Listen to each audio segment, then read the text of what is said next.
What is the Matrix? Control.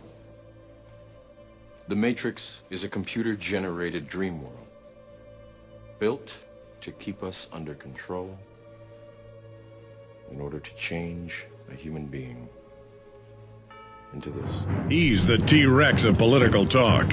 Alex Jones on the GCN Radio Network.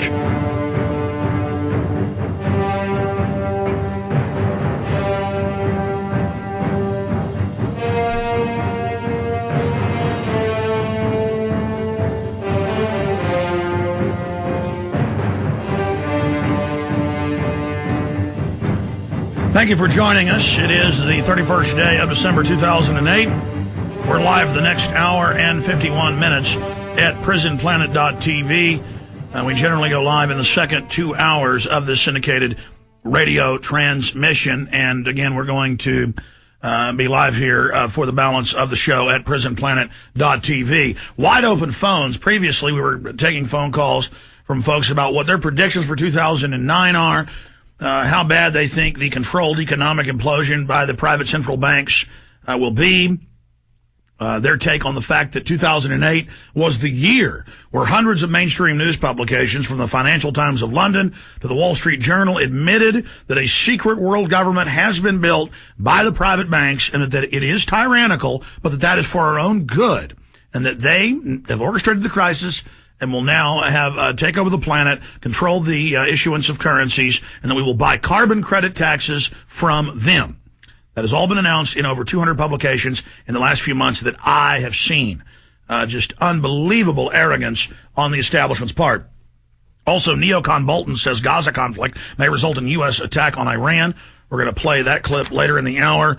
And some of the other developments. The military is now responding to the public saying, don't worry, troops are going to be on the streets, but it's for your own good. We've got the head of Northcom, the military dictatorship over the U.S., and the military publicly works for foreign banks now.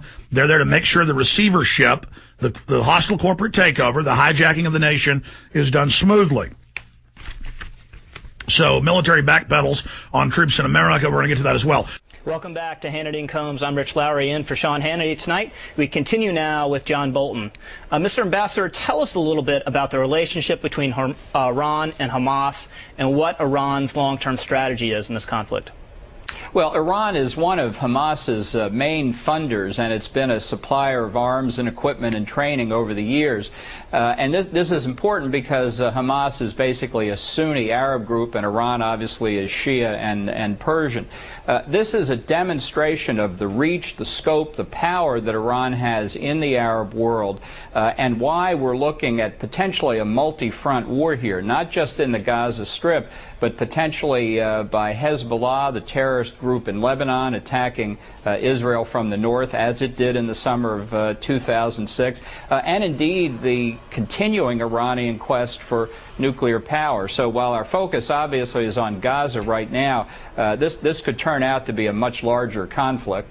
Now, Mr. Ambassador, in your view, how does the equation change if and when Iran acquires a nuclear weapon? You know, if the region's inflamed now and in conflict now, how is it different when Iran acquires that extra bargaining power, if you will?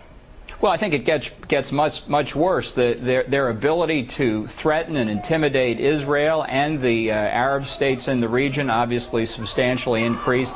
Every problem in the region that we have now gets worse once Iran gets nuclear weapons, and I'm afraid we are ever closer to that point. I think, sad to say, the Bush administration's efforts following the lead of the European Union have entirely failed, and I don't think there's anything at this point standing between Iran and nuclear weapons other than the possibility of the use of military force, possibly by the United States, possibly by Israel. I don't see the Bush administration doing it, so it could well come down to Israel. And that's why the role of Iran here in inciting this Hamas violence could be important, because I think we are playing on a larger chessboard. In your estimation, does Israel have the capability to take out Iran's nuclear program in a way that would be enduring enough to make it worth the price and the risk? Well, I think it's a very, very difficult question. The use of military force against the Iranian nuclear program is a very unattractive option. It's risky.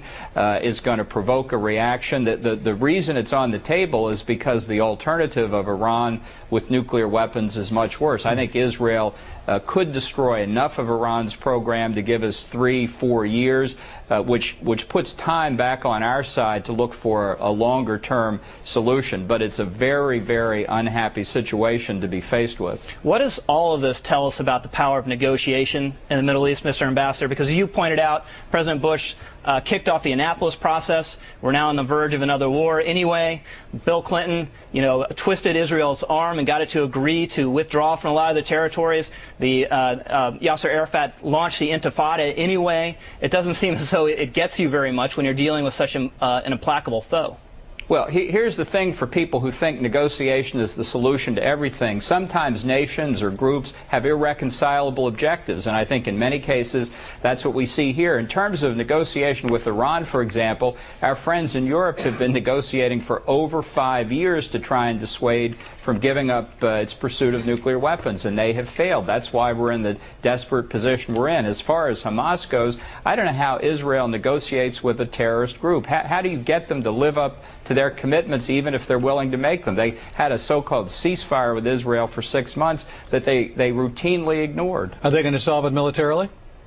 Well, I'm not sure that they can solve it militarily at their current rate of speed. I don't know what Israel's real objective here in the Gaza Strip is.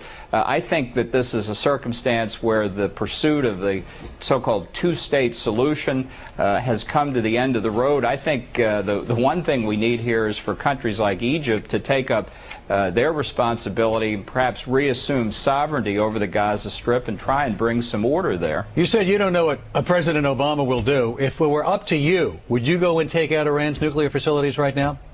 I would use military force against Iran's nuclear program, yes, because I think that the world gets a lot more dangerous once Iran has nuclear weapons, and not simply because of what Iran might do with them, but because of the very nature of proliferation. If Iran gets nuclear weapons, other countries in the region and the wider world will judge they need them as well. So you would strike Iran right now? I would have done it before this. I think we're in a very dangerous position. I think at this point, as I say, there's nothing that stands between Iran and nuclear weapons. And if they get them, Saudi Arabia, Egypt, possibly Turkey, possibly others in the region will get them, and the risk of somebody using nuclear weapons will rise dramatically. All right, but is there a risk, if we were to do what John Bolton, Ambassador Bolton is saying he would do, is there a risk in pushback in that by going after Iran, we introduce an even broader powder keg in the Middle East? Well, I think you've got a much worse situation with Iran with nuclear weapons. I'll say it again. I think the use of military force against Iran's program is very unattractive. But compared to Iran with nuclear capability, I think you have to look at it. So if we do that, they strike back, are we then in danger of creating a broader war? Well, I think in many Arab states in the region, although they wouldn't say it publicly, they'd be doing the equivalent of popping champagne corks, because the Arab states don't want Iran with nuclear weapons any more than Israel does. What Iran could do is what's already happening in the Gaza Strip, or what might happen if they unleashed Hezbollah, terrorist attacks on Israel. That's why the calculus for Israel's leaders at this point is so difficult and so complex and so risky. But whatever their circumstances now, they are far worse with Iran with nuclear weapons. All right, Ambassador, we thank you for coming on tonight. Thank you for your time. Hi, this is Ted Anderson. Have you ever wondered why banks, stockbrokers, investment advisors won't talk about gold for your IRA? The financial industry refuses to recognize the value of real hard assets for your retirement. The truth be told, gold and silver has outperformed paper investments like stocks, bonds, and CDs, yet no word about IRAs. Perhaps the financial institutions want to maintain control of your assets by keeping you in paper. If you'd like to take a look at gold for your retirement, call 800-686-2237. Don't get left behind by rising inflation and low return on your paper investments. Call 800-686-2237. Make sure that you secure your future. Call 800-686-2237.